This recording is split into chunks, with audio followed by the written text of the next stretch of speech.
All right, well, thank you, Tracy. Good morning, everybody. My name's Steve Neighbor, Chair, and I'd like to welcome everybody to and call to order the July 7th Des Moines Area Metropolitan Planning Organization Transportation Technical Committee. So we'll start off with looking for an approval of the agenda. Tracy had previously sent out the agenda. Can I get a motion and a second for approving the agenda for today? Motion to approve the agenda, Huesman. Thank you. Sturms, I'll second that motion. Thank you so much. And again, since for everyone, if you're new, since we're doing the meeting online, we're not going to have everyone unmute and say aye. We're just going to ask that anyone opposed to the motion, please identify yourself as we go through the meeting today, or and speak in opposition. So anyone opposed?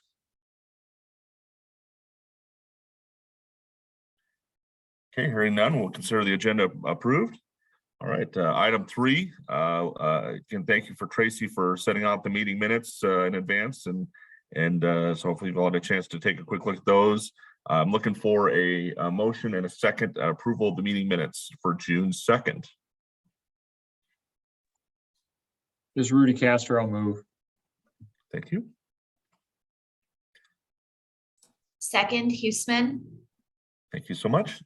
All right, it's been moved and seconded. Is there any discussion?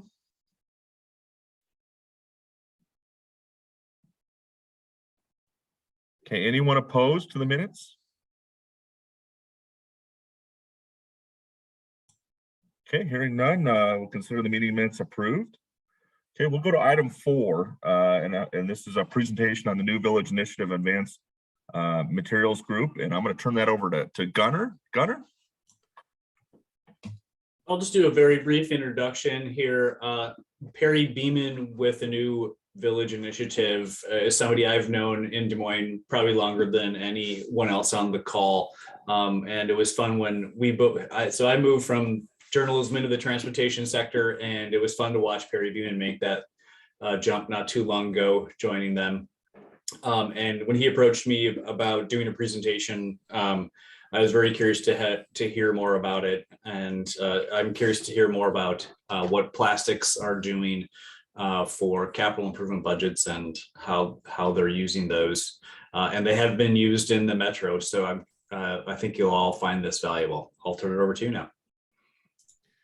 Well, thanks, Gunnar, and I appreciate seeing you again. Appreciate seeing our friends from the Des Moines Metro. I am just going to turn it over to our president, Mark Beeman, and we have he and others from NVI will give the presentation. Good morning, everyone. Thank you for having us. Again, Perry and I are brothers, in case you're wondering. We grew up in Ames, Iowa, so Des Moines is close to our heart, and Perry still lives there, of course. The rest of us are scattered across the country. We are a Florida corporation with headquarters in Minnesota, with manufacturing in Eastern Iowa. So we're kind of spread out across the country. I live in Idaho, of all places. So, but I just wanted to say that we are a company that's been around for 7 years. We took 2 years in the beginning of that to perfect our technology. We have been doing commercial and government projects the last 5 years very successfully. We've never had a road torn out that's used our product. And we've been able to extend the life of all those roads and the performance of those roads as well. On our call today is Mike Yonker from Grimes Asphalt. Grimes is one of our producers in the area. They do around 300,000 pounds of our product per year, over the last 5 years. That's kind of an average. And I'm not going to get into the salesy stuff, but that equates to about 15 million water bottles per year that are going into the roads instead of into the landfills. So with that, I'll introduce Andrew Lacroix, who is our chief technologist, and he'll go through some of the facts and figures and technology. Good morning, everyone. Thank you for a chance to just give you a brief presentation here. Is it possible to share my screen, or it says host needs to allow that? Yep, give me 1 second. Thank you, Gunnar.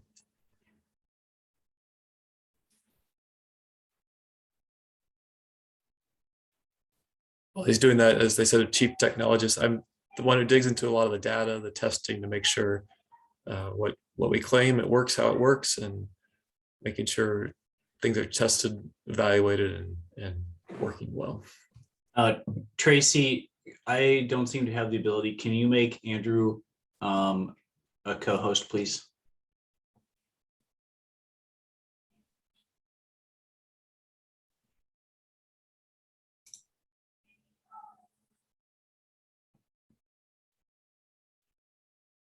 Okay, I think. Yes, it looks like it's allowing me. It says I just need to ask the person to stop sharing. Okay, there you go. All right, thank you. Thank you, everyone.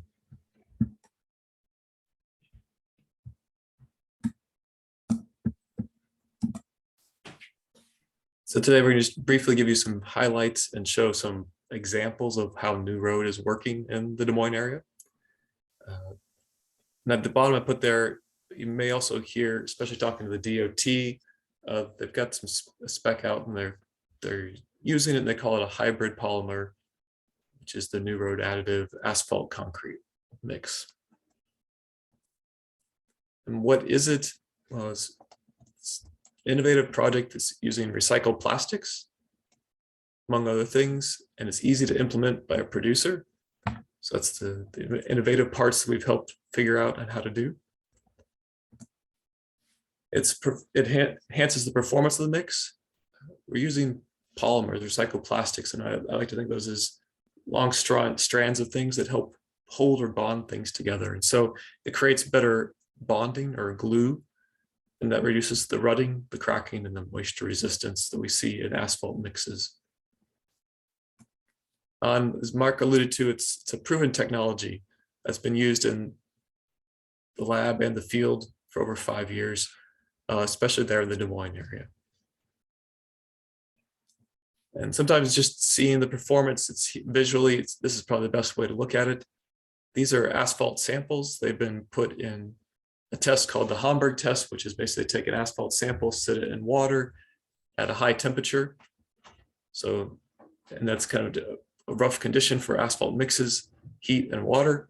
And we get to see what that does to it when you apply a load to it over repeated cycles, like a pavement sit in the summer. So that's what we're seeing here. Top left, you see a mix that has no New Road in it, no recycled plastic additive in it. And as we go to the top right, that's 1 pound, bottom left, 2 pounds, bottom right, 3 pounds. So you can see as I add more of this, I get more and more performance. But generally what happens is you use somewhere between 1 and 2 pounds to get the desired different applications, but usually 1 to 2 pounds to get the desired performance that you're looking for.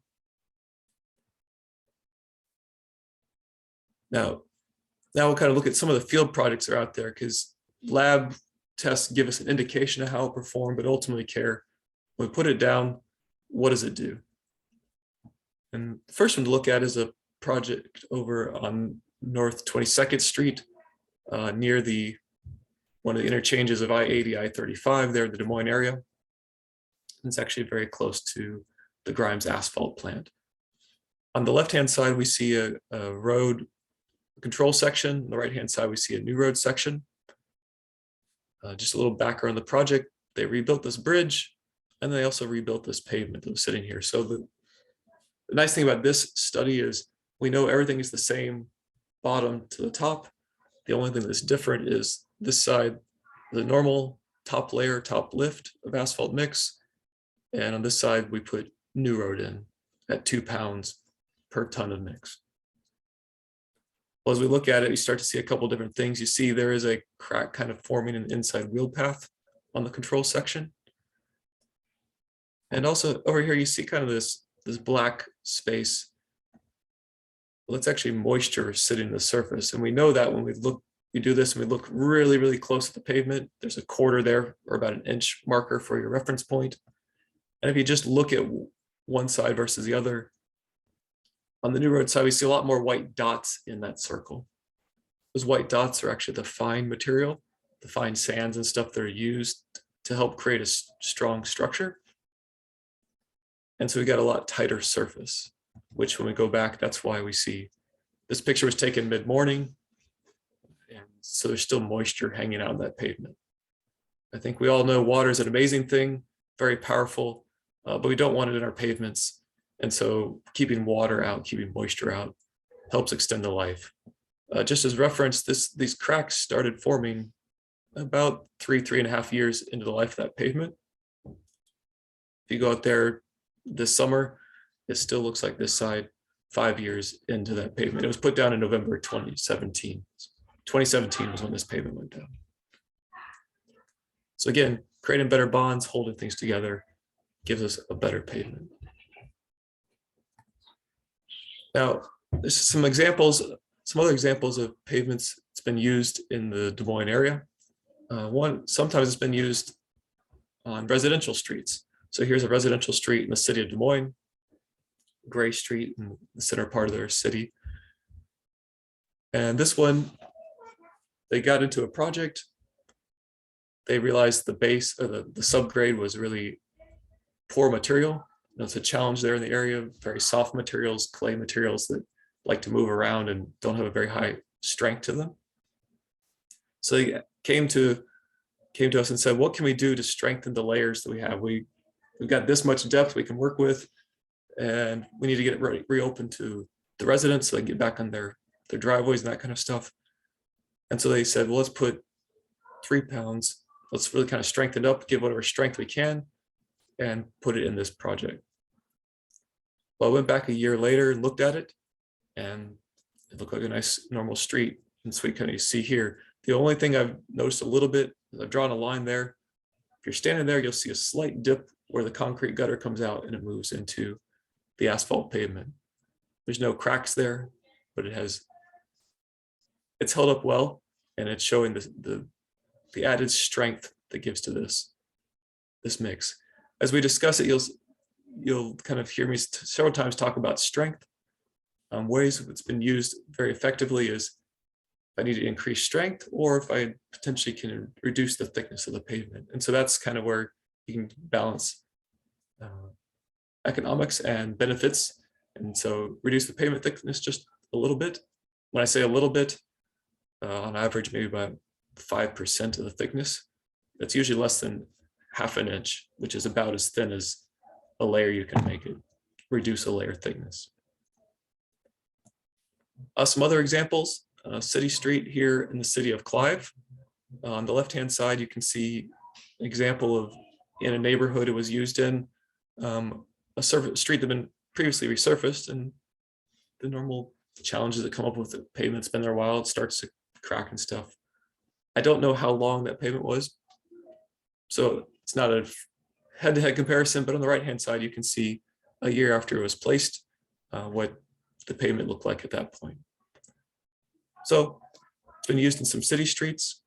Again, they're looking for extra strength and extra life because you're getting that good bonding that's holding everything together. Now, kind of in another extreme case, it's actually been used on I-80 by the Iowa DOT. This was a project where they were, this is out near DeSoto, Iowa. They were rebuilding some bridges. They are in the process of rebuilding bridges over the Raccoon Rivers out there. And so what they needed to do was move traffic from main line over to the shoulder so they can rebuild the bridge. Well, they had a couple challenges with the shoulder rebuild they were trying to figure out how to deal with. One was, can I rebuild it quickly? They actually had just a few nights. They were doing night pavement, a few nights to do this process. So they're saying, can I get rid of a lift to save myself time? The original pavement was supposed to be 12 inches of asphalt mix. And so they said, can I get one less lift?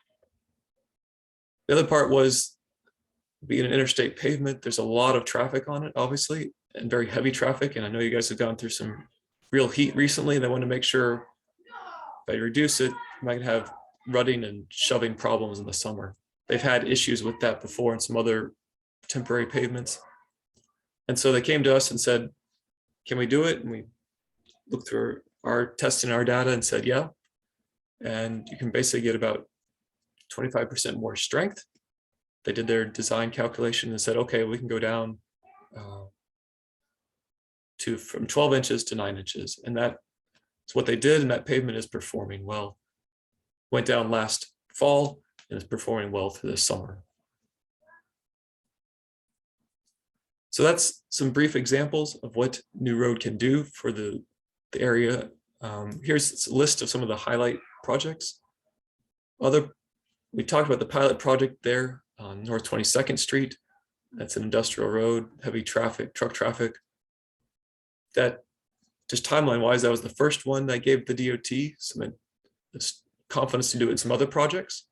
They've done it on Iowa 415, or what probably most of you know is 2nd Avenue, just above I-80 there. That was a full depth reconstruction where they were rebuilding, taking out a bridge and rebuilding the pavement there at 2nd Avenue or 2nd Street and 66th Avenue.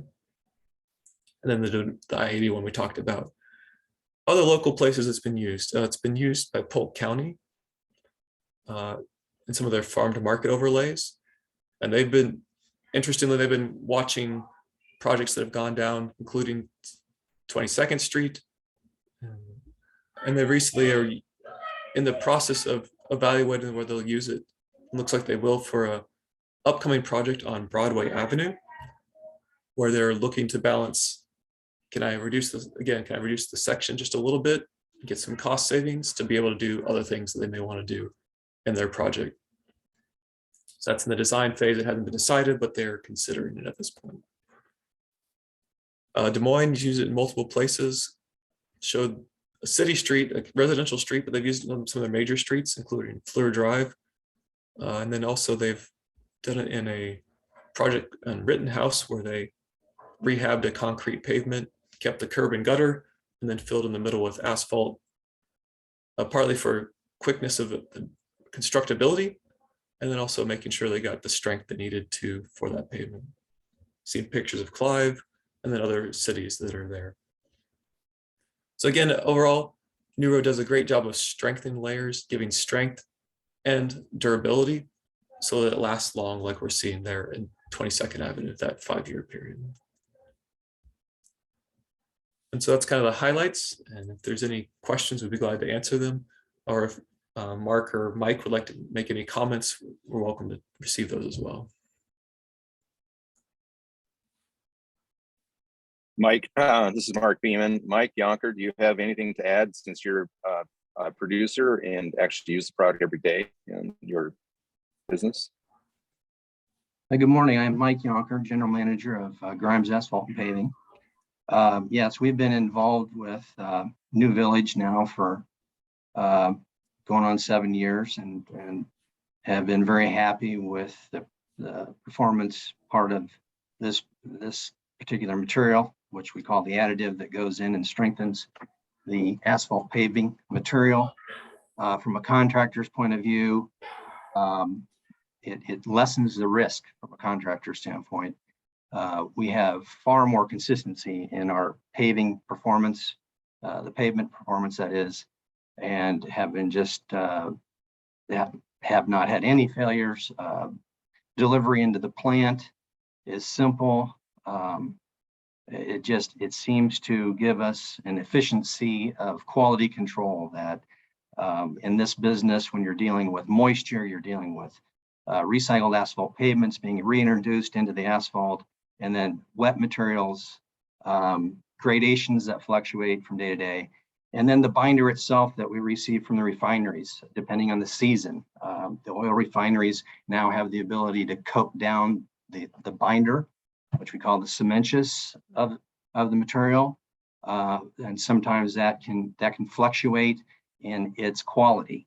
In this state, we have standard binder materials, and then we have modified binder materials that would be considered an H material. There's been a lot of times when an S, which was a lower grade, would outperform an H, which that should not be the case. But when we have selected or had the opportunity to use the S binder and use the New Road additive as the modifier, we consistently outperform the H, the modified that we get from the refinery. So We're just been really happy with the success of the performance of the new road product to our business.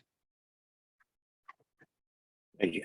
Thank you, Mike. This is Mark Beeman again. So I'll just sum up for the group. We appreciate your time here, and we'll open this up to questions. But what you've really heard is we introduced consistency into an asphalt product, which is inherently inconsistent.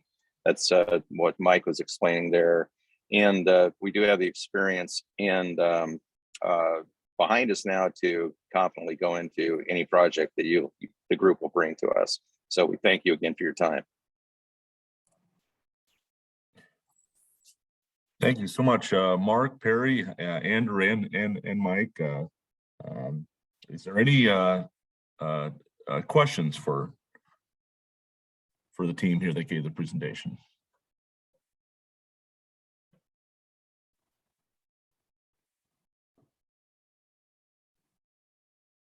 Okay, hearing none. Again, Mark, Perry, Andrew, and Mike, thank you so much for your time. We appreciate that. Great to see this new performance enhancing technology, to say the least, and also noting that it's also using recycled materials, which is an awesome thing as well. And nice to see some of the streets here in our metro, including in Des Moines here, using that. So thank you so much. Thank you. Appreciate it. Mm-hmm. If you have any questions in the future. Yep. Thank you. And yep, I noticed that everyone. We got, you saw Andrew had provided his contact. So if anyone has any questions, feel free to reach out to him as well. So thank you. All right. Thank you. Okay, we'll move to item 5. This is a report and a vote on federal fiscal year 2023, 2026 transportation improvement program. I'd like to turn over to Aspen. Aspen? Thank you. Good morning, everyone. We are finalizing the 2023-2026 TIP document. Again, we submitted the draft to the DOT on June 15th. We held a public input meeting on June 23rd. We didn't have any attendees other than MPO staff, and we didn't receive any comments outside of that meeting time either. And then we received the comments back from the DOT just this past Friday, July 1st. And so we're incorporating those so that we can turn it in next Friday on the 15th. And so the only things that the DOT really commented on for the draft were just a couple edits to projects, mostly verifying letting dates and project details, and then a couple funding amounts and sources. Due to the fact that, again, the federal aid or the swap to federal aid conversion, and then some discrepancies from what's in TPMS versus what the final funding table said. We're just finalizing some of that. And so a couple of you have reached out to. I will need to reach out to a few more by the end of this week, but otherwise the draft that you all saw last month, pretty much nothing's changed except for a couple details. Next slide, please. So again, and then for the document itself, other than the project list, really the only difference this year is we've added a section talking about that swap to federal aid conversion. And so if any of you want to read the 100-page document, this is new information. And then also the other things that we'll add to the final tip is that resolution of adoption by the planning organization, the self-certification that Dylan mentioned last month, and the certification of our financial capacity analysis. So those are just documents that we'll put in there as well in an appendix. But otherwise, there's no difference. And so unless folks have questions, I would recommend this for approval. And when we finalize that document next week, we'll be sure to send it out to all of you and post it on our website so you have the full document. Okay, are there any questions for Aspen?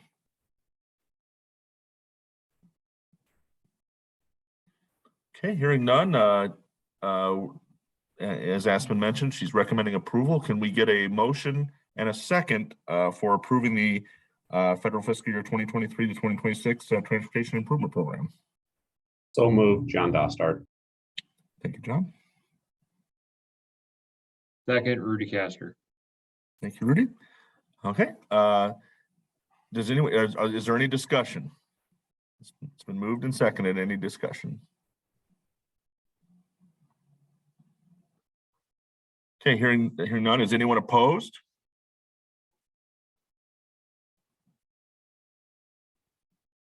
Okay, hearing none, we'll consider that motion approved. Thank you, Aspen. All right, next we'll go to item 6. And we've got an update. It looks like I'll be turning it over to Caleb Knudsen with Mid-Iowa Planning. Caleb?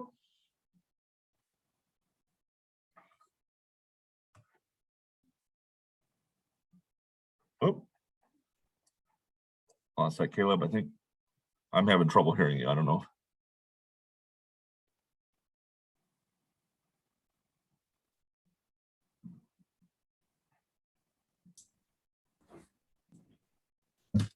Would you like me to take this? I don't see him on here. I There he is. Caleb? Gunnar, I saw him, but I couldn't hear him. Yeah. Let's see now. Where do you? There he is.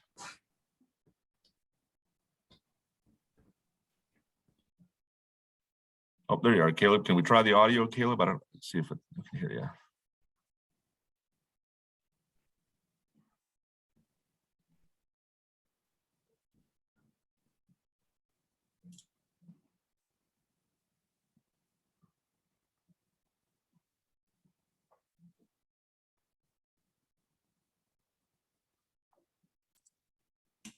We're checking his audio real quickly, and if not, I can cover for it.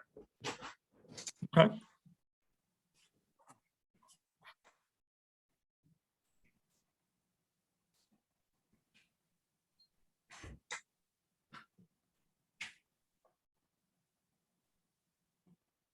So thanks for bearing with us, everyone. Caleb has jumped into my office and he's gonna take over from here.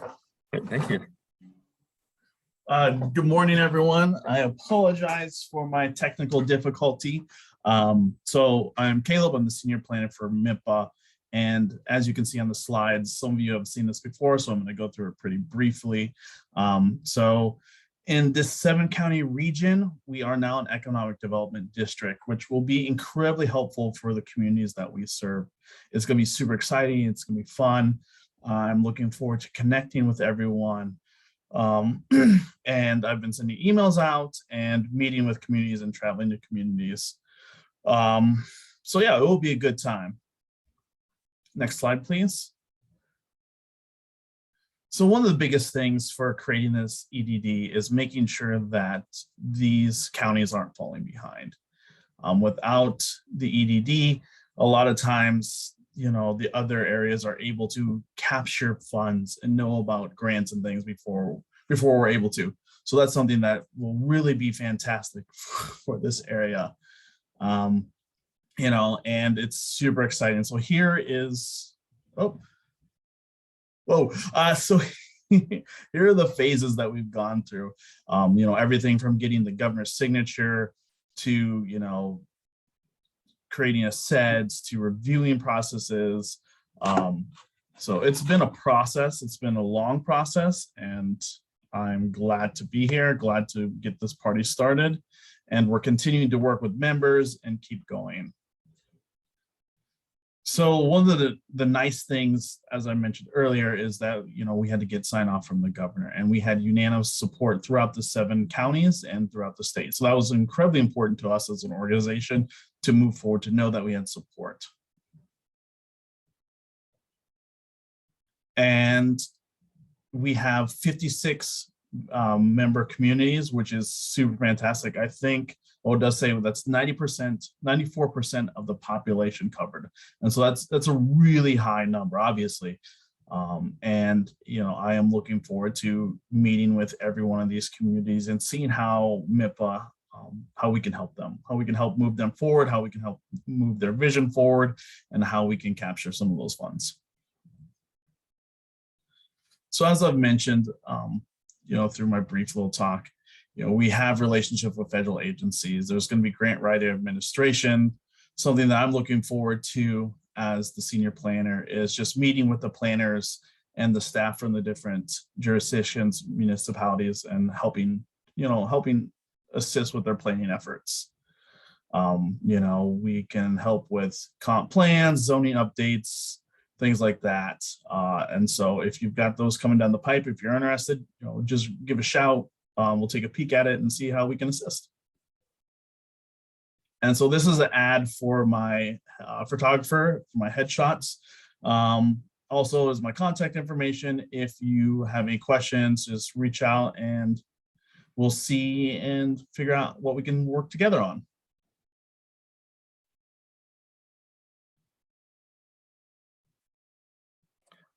Thank you so much, Caleb. Are there any questions for Caleb?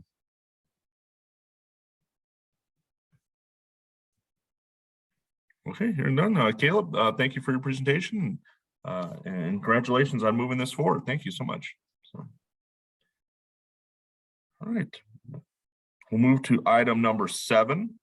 That's a report on fiscal year 2024 Iowa Clean Air Attainment Program, ICAP program. It's about pre-applications. I'm going to turn this over to Zach. Zach? Yes, thank you. Just wanted to give you a brief update and let you know that we have posted the pre-applications on our website. So anybody who's interested in applying for ICAP funding needs to complete the pre-application process. So those applications, the pre-applications will be due back to the MPO on July 26th. In August, we'll present the applications to our boards.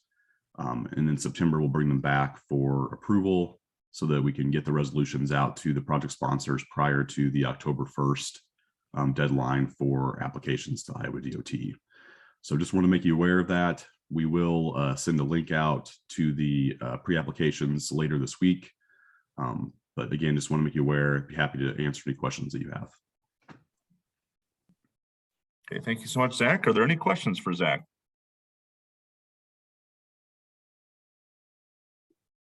All right, thank you so much, Zach. We'll go next to item number 8, report on the Safe Streets for All grant program.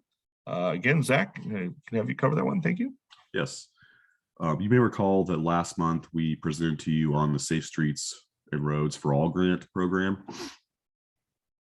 This is a new funding program that basically supports safety initiatives, Vision Zero plans across the nation. We believe, after listening to a couple of webinars, that it would be in the best interest of the MPO planning area if the MPO were to pursue a planning grant for this. This would allow us to produce a document that would then make all of the our member governments in the region eligible to apply for future implementation dollars. So rather than individual communities having to go out and produce their own plans, one regional plan would allow everybody to qualify for those implementation dollars. Now, the city of Des Moines is currently working on a plan that will probably meet those requirements. But as far as other jurisdictions within the MPO, if they don't have a plan, they won't be able to apply for those implementation funds. So to make that happen, we felt like the MPO applying for funding to produce a planning document is the way to move forward. So we presented this to the exec and policy last month. They were supportive of us continuing to look into this.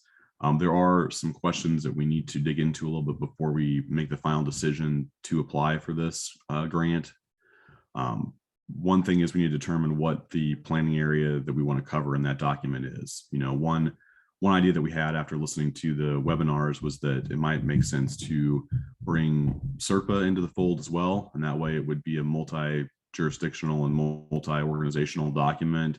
It might give us a better chance of getting funding. And it would also allow us to have, those additional communities outside of the MPO, allow them to be eligible for those implementation funds as well. So that's one thing we need to discuss and determine. Another thing was to identify just what we think the cost to produce that plan would be and how we would obtain the local match for that. We're going to be discussing this over the next month and plan to bring back our final information recommendation on what we want to do in August. And that will give us time to then submit in September if we choose to move forward with the grant. But just wanted to give you an update on where we're at with the Safe Streets and Roads for All grant program. I'd be happy to take any questions. Zach, is that, this is Steve, is that something would you be looking at having a consultant help with that planning effort, or is that? Yeah, if we were to receive the grant funds, we would definitely go out and hire a consultant to work on the plan.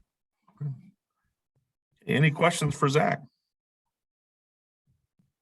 Zach, this is John Davis. I got a quick question.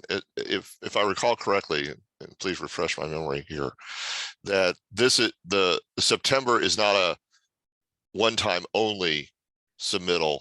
This is just the first submittal. It's a rolling.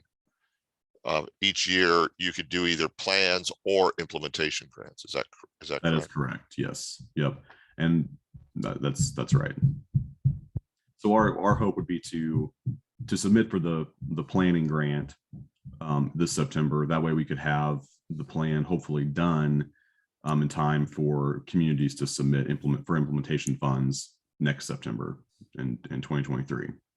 That would be ultimately the goal.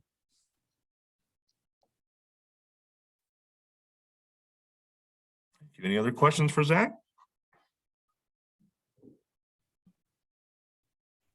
Okay, hearing none. Thank you, Zach.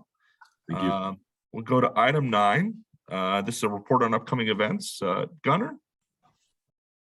Hello again, just a couple events to draw your attention to. First is an innovation exchange that Federal Highway is putting on coming up later this month. It is a Zoom meeting.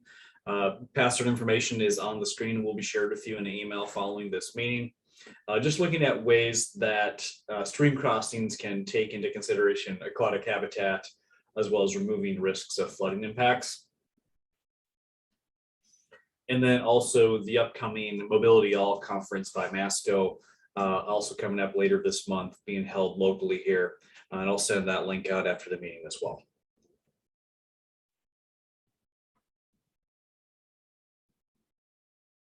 Okay, thank you so much, Gunnar. Any questions for Gunnar?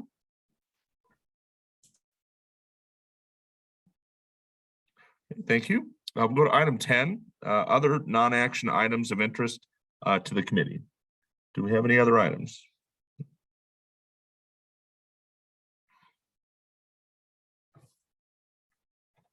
Okay. All right. Well, hearing none, our next meeting date will be August 4th at 9:30 a.m. So that being said, we'll consider this meeting adjourned. So thank you, everyone. Have a great day.